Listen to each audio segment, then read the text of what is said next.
पहले तो यहाँ मंच से जो प्रशंसा में कसीदे पढ़े जा रहे थे उस पर भरोसा नहीं करना है, चाहे गुरु भाई हो या विजेंद्र मामा हो, ये सब प्यार दुलार की बात है। प्यार में घी का लड्डू तो टेढ़ों वाला लगता है, ठीक है, वही बात है, अपना है, दुलार है, प्रेम में तो कुछ भी बोल रहे हैं। आप सभी सुबह से यहाँ बैठे हैं, किस बात के लिए बैठे हैं तो मुझे तो नहीं लगता बताने की आवश्यकता है, फिर भी हम लोग अपने गुरु की बात करने को बैठे हैं, जो हमारे आपके गुरु हैं, जिसे हम लोगों ने अपना गुरु बनाया है। किसके कहने पर बनाया है ये बताने की आवश्यकता है क्या? साहब हरिनारायण जी और दीदी नीलामानंद जी के कहने पर बनाया है। वही हमारे आपके गुरु हैं जो हमारे आपके घरों में पूजित हैं, जो राह चलते किसी मंदिर में शिवलिंग के तौर पर है, कभी किसी मूर्ति के रूप में है, पर वहां तो उन्हीं महादेव को अपना गुरु उन्होंने बनाया है। शास्त्र कहते हैं कि शिव गुरु हैं, साहब ने बताया है, हमको और आपको बताने की आवश्यकता नहीं है कि हमारा जो धर्म है, हमारा जो अध्यात्म है, सनातन जो है, वहाँ के शास्त्र भरे पड़े हैं इस बात से, शिव जगत गुरु है।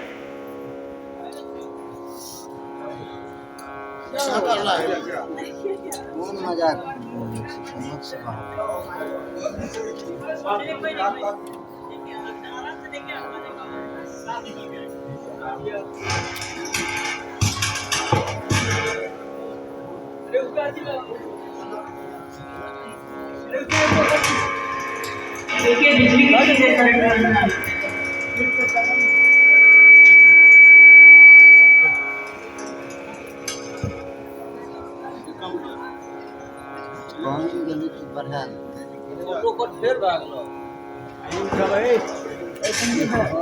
संजीव है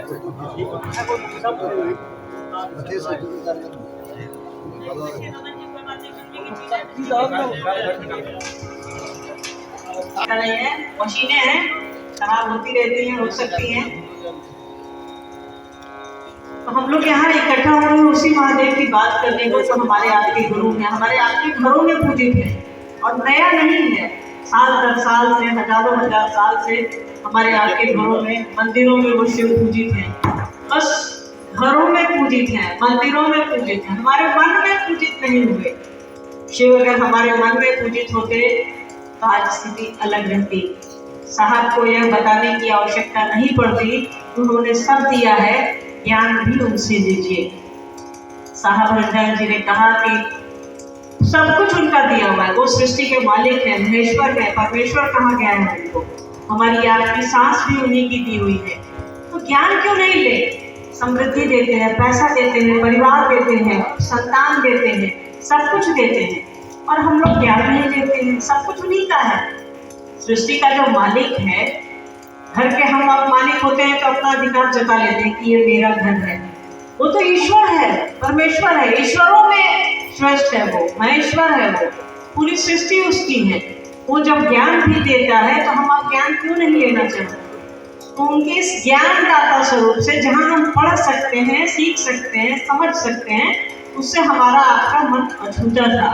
तो साहब ने कहा कि शिव को अपना गुरु बनाइए, अपने जीवन में परिवर्तन लाइए।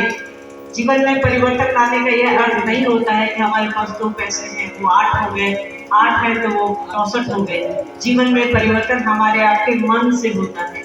हमारा आपका मन बदलेगा तभी परिवर्तन होगा, नहीं तो जिसके पास पैसे हैं वो मन से उतना ही गरीब है, उसका मन नहीं बदला है, उसकी व्यवस्था बदल सकती है, पर मन का बदलना तो गुरु की दया से होगा, साहब दीदी के आशीर्वाद से होगा।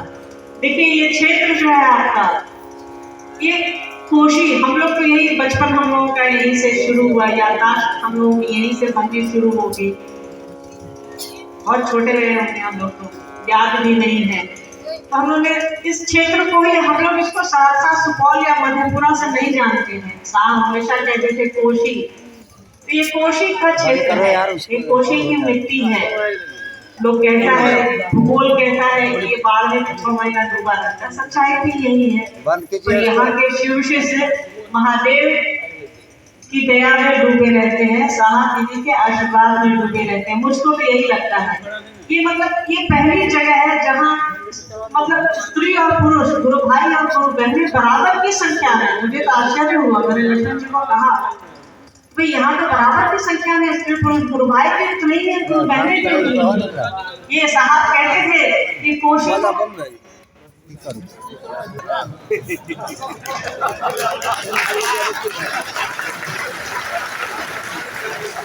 यहाँ महादेव की बात होगी और साथ दीदी की वह बात होगी, वहाँ कुछ भी ठीक रहेगा, सबको ठीक होना है। अब ये अलग बात है, कोई आज ठीक हो, कोई 5 साल बाद ठीक हो या 5 दिन बाद ठीक, तो सबको होना है। तय करना है कि ठीक होना है। धोबी के बाद कोई साफ कपड़ा थोड़ा जाता है, गंदे ना कपड़ा जाए। हम लोग साथ दीदी के पास आए हैं ठीक है होने के लिए ना, ये तो मशीनें हैं। यही कोसी की धरती है, मधेपुरा में विजेंद्र बाबा को याद होगा जब साहब बहुत तेज, पहले साहब बहुत तेज गाड़ी चलाते थे, बाढ़ का दिन था, पूर्णिया में वो पीपा पुल पार कर रहे थे। हम लोग बहुत छोटे छोटे थे, याद नहीं, हम लोगों को तो याद नहीं है, मुझे तो याद नहीं है।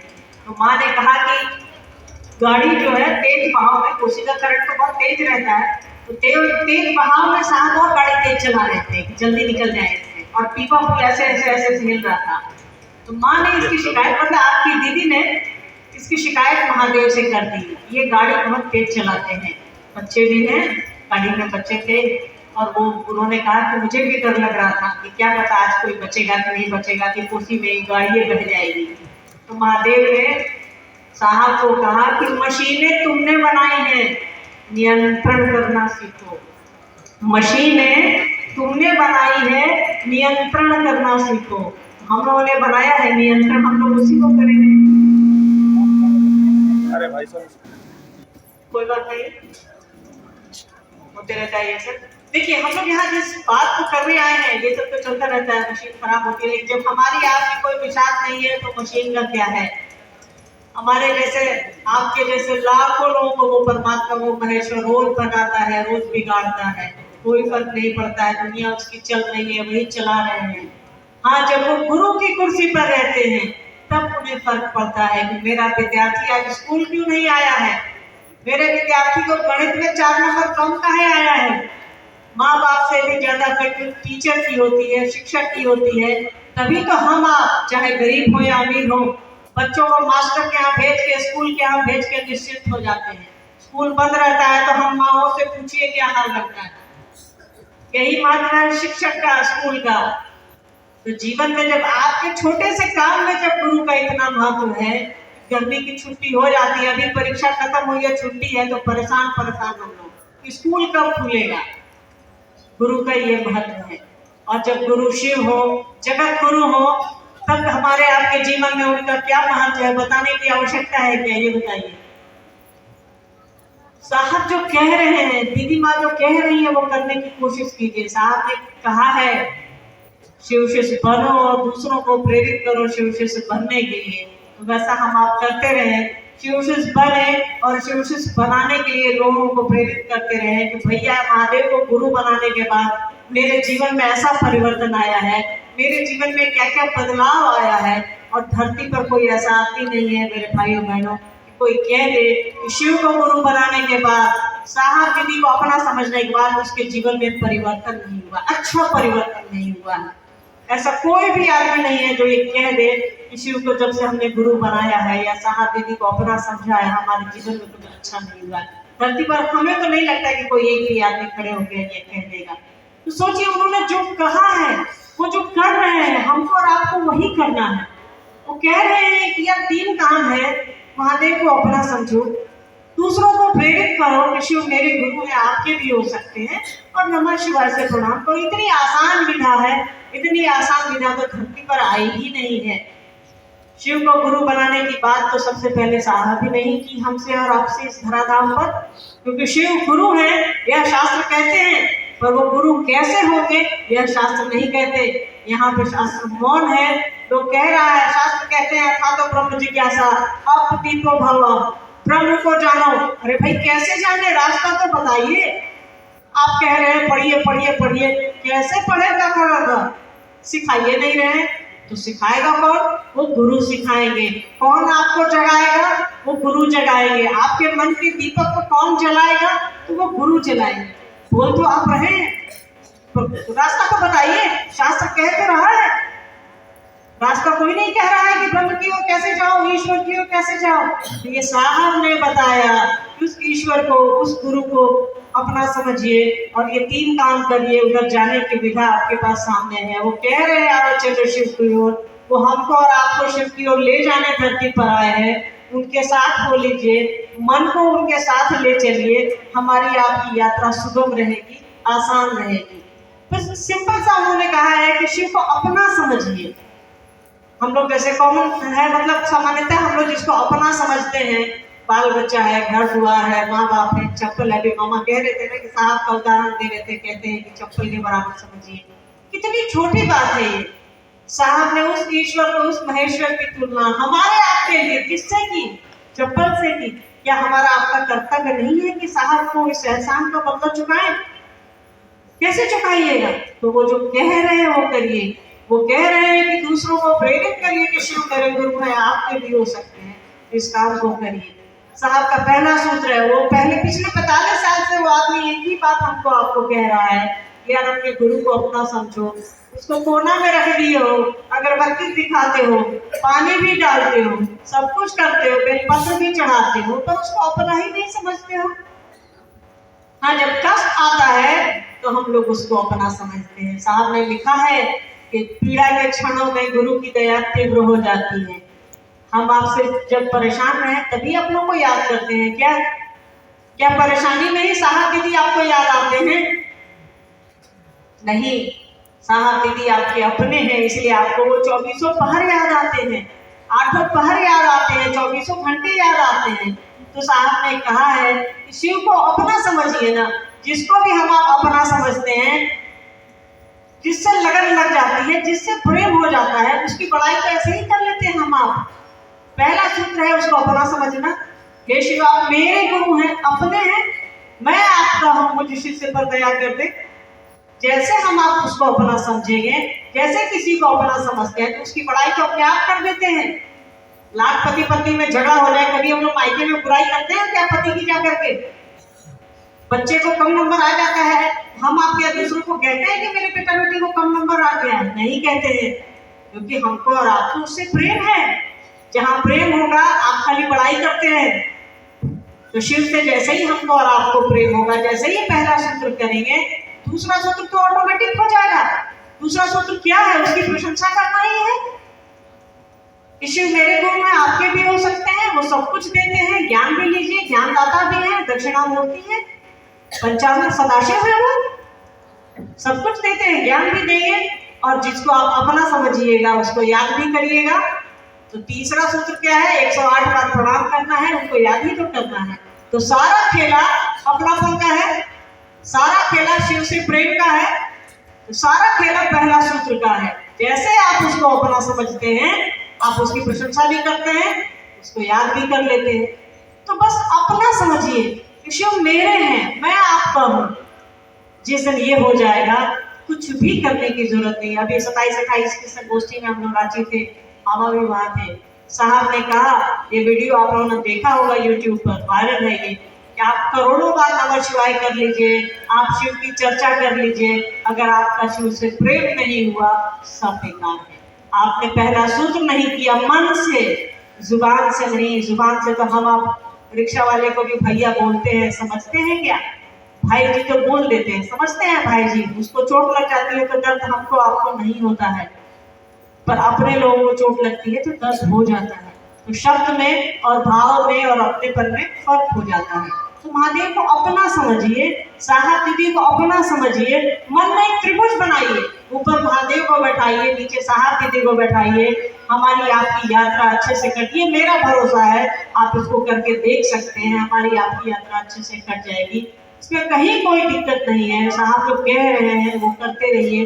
उन्होंने किताब कहते कहते उन्होंने रच डाला, आओ चले शिव की ओर उन्होंने किताब लिखी है, उसको पढ़ने और समझने की कोशिश कीजिए। शिव पर उससे अच्छी कोई किताब नहीं है। ये मेरी व्यक्तिगत राय है। ऐसे जिन्होंने पढ़ा होगा उनको भी समझ होगी कि महादेव पर इससे अच्छी किताब नहीं है, इसमें साहब का कॉन्सेप्ट है। तो उस पुस्तक को पढ़िए, जो नहीं समझ में आए आपस में बातचीत करिए, वो जो कहते हैं वो समझने की कोशिश कीजिए। और ये पूरी विधा तो प्रेम की है, साहब ने प्रेम के लिए ही इसे शुरू किया है। प्रेम से ही हम आप ईश्वर महेश्वर को पा सकते हैं, और कोई मार्ग ही नहीं है हमारे आपके पास। गुरु भी आपको ईश्वर के पास भेजते हैं। आप कहीं भी जाइए तो आपको ईश्वर के पास ही जाना है, इस जीव को शिव के पास ही जाना है। इसकी यात्रा सुबह गुरु करते हैं, और शिव हमारे आपके गुरु हैं। दूसरों को प्रेरित करिए। इस जगत में तो हो, जगत के रह के नहीं रहो। हाय हाय तो लगा ही रहता है, पर जो काम करने आए हो, यहाँ सिर्फ हम लोग खाना खाने नहीं आए हैं और मरने नहीं आए हैं। यहाँ जीव जो है, उस शिव ने जीव को अपने रूप में भेजा है, तो कुछ तो अच्छा काम कर जाए। तो जीव का सबसे अच्छा काम है शिव होना। ईश्वर ने इसीलिए हमको और आपको यहाँ भेजा है। यहाँ हमारी और आपकी यात्रा, हम लोग कहते हैं कि यहाँ से निकलेंगे तो घर जाएंगे। क्या ये घर है हमारा? घर जाते ये घर रहता तो कोई मरता नहीं। हम लोग यहाँ मरते हैं, नहीं चाहते हैं मरना तो भी मरते हैं। मतलब कहीं और जाना है हमको और आपको। हमारी ये यात्रा है, ये बाजार है जहाँ हम आप आए हैं खरीदार की तरह। रहते हैं कुछ साल, कुछ महीने, 75 साल, 80 साल, 80 दिन, कुछ दिन रहते हैं, कुछ साल रहते हैं, कुछ दशक रहते हैं और चले जाते हैं। मतलब कहीं और जाना है हमको और आपको। तो उस जाने की प्रक्रिया को थोड़ा आसान कर लीजिए। साहब दीदी जो कह रहे हैं वो करने की कोशिश कीजिए। वो कह रहे हैं आओ चले शिव की ओर, वो है हमारी आपकी उंगली पकड़े पकड़े शिव की ओर ले जाने के लिए, शिव के राजमार्ग पर चलाने के लिए। तो साहब के साथ शिव की ओर चलने का प्रयास करिए, दीदी के साथ शिव की ओर चलने का प्रयास कीजिए। और आप तो खुद ही इस कोशी की मिट्टी पर हैं। यहाँ से बड़ा चमत्कार तो जीवन में किसी ने देखा ही नहीं होगा। कई साधु संत धरती पर आए, किसी ने किसी को जिंदा कर दिया, किसी ने किसी को बैसाखी से उतार दिया, किसी ने किसी को संतान दे दिया, सब कुछ कर दिया। किसी ने मिट्टी को रसगुल्ला बना दिया। पर धरती पर महादेव को मिठाई खिलाने वाला एक ही साधु है, वो है साहब हरिद्रानंद। और आप किस मिट्टी के हैं? इतने जागृत मिट्टी के हैं आप। आपको तो कुछ भी बताने की आवश्यकता नहीं है। आप लोगों को तो हम लोगों को दिशा निर्देश देना चाहिए कि ऐसे करिए, ऐसे करिए, शिव की ओर ऐसे चलिए, साहब दीदी की ओर ऐसे चलिए। इतनी जागृत मिट्टी है ये, साहब दीदी की मिट्टी है ये। यहीं से शिव चर्चा शुरू हुई। पटना में भले इसका प्रवाह तेज हुआ, पर साहब ने आधारशिला यहीं रखी थी, इसी मधेपुरा में रखी थी, जहाँ वीरेंद्र बाबा लोग साथ थे उनके, साथ हैं उनके और साथ रहेंगे उनके। तो हम आप क्यों नहीं रहे? हम लोगों को प्रेरित करना चाहिए कि महादेव की ओर चलो। साहब जैसा चाहते हैं, दीदी माँ जैसा चाहती हैं, वैसा बनने की कोशिश करो। देखिए ये एक बैठक है, पर इतनी भीड़ हम लोग, मतलब क्या बताएं आप लोगों को। तो बैठक के तौर पे था, तो कैसे माइक में कुछ कहना है तो कहिए। कुछ समस्याएं हैं, मतलब महादेव के काम से रिलेटेड या साहब दीदी के बारे में, तो आप पूछ सकते हैं। कोशिश कर सकते हैं हम लोग माइक को 4 जगह घुमाने की। अगर कुछ बात करनी है मुझसे तो आप कर सकते हैं, नहीं तो जिज्ञासा है। अच्छा देखते हैं, किसी को कुछ कहना है तो बोल सकते हैं।